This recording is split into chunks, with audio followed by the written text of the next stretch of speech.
வணக்கம் top star news நேயர்களே.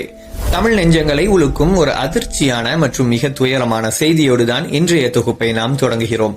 தமிழ் சினிமாவின் இலக்கணத்தை மாற்றி எழுதிய மாபெரும் கலை சிகரம் இயக்குனர் இமயம் பாரதிராஜா அவர்கள் சற்று முன் காலமானார் என்ற அதிர்ச்சி தகவல் வெளியாகி ஒட்டுமொத்த உலக தமிழர்களையும் திரையுலகையும் நிலைகுலைய செய்துள்ளது. சினிமா உலகிற்கு மண்வாசனையையும் யதார்த்தத்தையும் கற்றுக் கொடுத்த அந்த மாபெரும் ஆளுமை இனி நம்மிடம் இல்லை என்ற செய்தி தமிழ் திரையுலகின் ஒரு சகாப்தம் முடிவுக்கு வந்ததை உணர்த்துகிறது.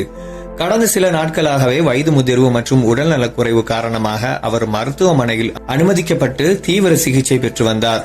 மருத்துவர்கள் தங்களின் முழு முயற்சியை மேற்கொண்டும் சிகிச்சை பலனின்றி இன்று அவருடைய உயிர் பிரிந்தது. அவருடைய இந்த திடீர் மறைவிற்கான முக்கிய காரணம் வயது முதிர்வு காரணமாக ஏற்பட்ட மாரடைப்பு மற்றும் உடல் உறுப்புகள் செயலிழப்புதான் என்று மருத்துவமனை வட்டாரங்களிலிருந்து அதிர்ச்சி தகவல் வெளியாகியுள்ளன. இயக்குனர் இமயம் என்று போற்றப்படும் பாரதிராஜாவின் வாழ்க்கை அத்தனை எளிதாக தொடங்கவில்லை. தேனி மாவட்டம் அல்லி நகரத்தில் பெரிய மாயதேவர் மற்றும் மீனாட்சி அம்மாள் தம்பதியினருக்கு மகனாக பிறந்தார். இவருடைய இயற்பெயர் சின்னசாமி. தேனி மண்ணின் யதார்த்தமும் அங்குள்ள மனிதர்களின் சுபாவமும் இவருடைய ரத்தத்திலேயே ஊறியிருந்தது. சிறுவயது முதலே நாடகங்கள் பார்ப்பதிலும் கதைகளை உருவாக்குவதிலும் இவருக்கு அலாதியான ஆர்வம் இருந்தது.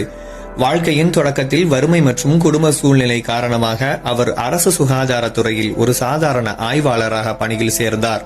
ஆனால் அந்த அரசாங்க உத்தியோகம் அவருடைய கலை தாக்கத்தை தணிக்கவில்லை. நெஞ்சுக்குள் சினிமா கனவை சுமந்து கொண்டு தேனி மண்ணிலிருந்து சென்னை கோடம்பாக்கத்தை நோக்கி பயணிக்க தொடங்கினார் சின்னசாமி என்கின்ற பாரதிராஜா. பாரதிராஜாவின் வாழ்க்கையில் மிக முக்கியமான திருப்பம் ஏற்பட்டது பண்ணைப்புறத்து இளைய சகோதரர்களை சந்தித்த போதுதான். இசைஞானி இளையராஜா, கங்கை அமரன், பாஸ்கர் ஆகியோரின் நட்பு பாரதிராஜாவுக்கு கிடைத்தது. ஒத்த கருத்துடைய இந்த இளைஞர்கள் அனைவரும் இணைந்து கோடம்பாக்கத்தில் தங்களின் சினிமா கனவை நனவாக்க போராடினார்கள். ஒரு சிறிய அறையில் தங்கி அடுத்த வேளை சாப்பாட்டிற்கு கூட வழி இல்லாமல் பல நாட்கள் பட்டினியோடு கோடம்பாக்கத்து வீதிகளில் அலைந்து திரிந்த கதைகளும் ஏராளம். பிரபல இயக்குனர் புட்டண்ணா கனகல் என்பவரிடம் இருளும் ஒளியும் திரைப்படத்தின் உதவி இயக்குனராக சேர்ந்தார் பாரதிராஜா. அங்குதான் சினிமாவின் நுணுக்கங்களையும் ஒரு காட்சியை எப்படி யதார்த்தமாக படம் பிடிக்க வேண்டும் என்பதையும் கற்றுக்கொண்டார். பின்னர் KRG போன்ற பெரிய தயாரிப்புகளிடம் பணியாற்றி தன் திறமையை மெருகேற்றிக் கொண்டார். 1977 ஆண்டு செப்டம்பர் மாதம் 5ஆம் தேதி தமிழ் சினிமா வரலாற்றில் பொன்னெழுத்துக்களால் பொறிக்கப்பட வேண்டிய நாள். அன்றுதான் பாரதிராஜாவின் முதல் இயக்கத்தில் 16 வயது நிலை திரைப்படம் வெளியானது.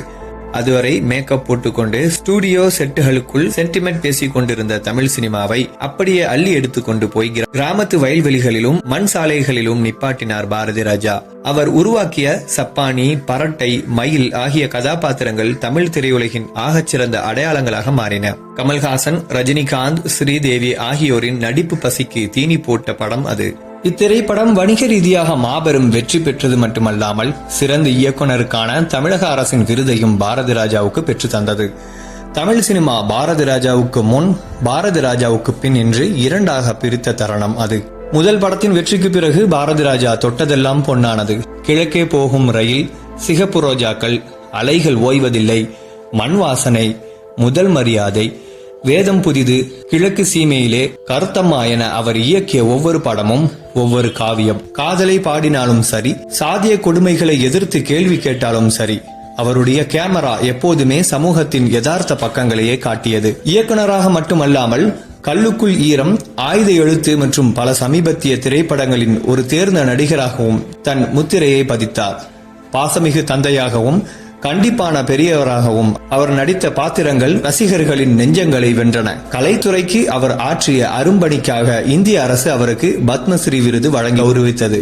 இப்படிப்பட்ட மாபெரும் இயக்குனர் இன்று நம்மிடம் இல்லையே என்பதை ஏற்றுக்கொள்ளவே தமிழக நெஞ்சங்கள் மறுக்கின்றன.